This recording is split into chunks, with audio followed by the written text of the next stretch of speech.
Everyone, good afternoon. Sa araw na to, ituturo ko pala sa inyo kung paano mag-deposit sa Paymaya at saka mag-top up tayo sa TPC gamit ang QR code ng TPC. Tara, panoorin ang video.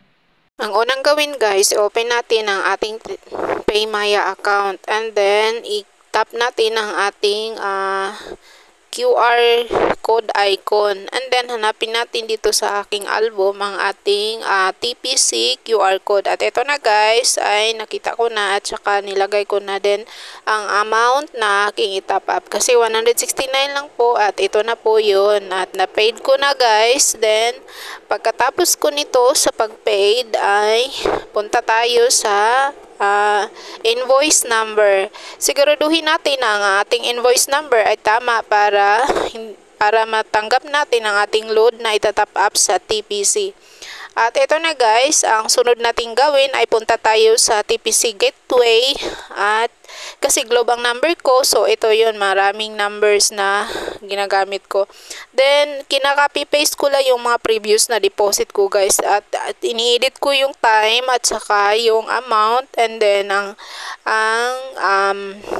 syempre ang invoice number para madali na lang. At ito na guys, nilagay ko na ang petsa kasi ang petsa ngayon is 26, so nilagay ko May 26. Then ang oras pala guys, nagkamali ako niyan kahit sinilip ko na ay 7:34 AM pero ang nailagay ko ay 9:34 AM.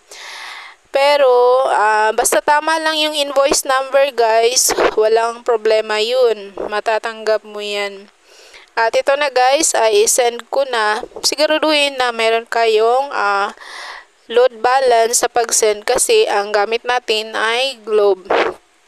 Pero kung guys, kung smart user kayo or activated sa smart, so yung gateway ng smart, yung 8724, free po yun. At ito na guys, natanggap na nila ang ating sinesend na message.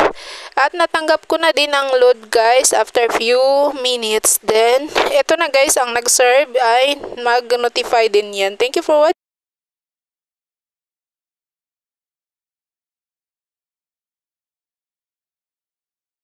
At yun lang po kadali guys. So kahit wala kayong contact sa upline nyo pero dealer kayo, so pwede kayong mag-deposit sa TPC gamit ang yung Paymaya account. Sa mga bago sa channel na ito, sana ay suportahan nyo ang aking video. Please like and subscribe. Thank you for watching. Bye bye.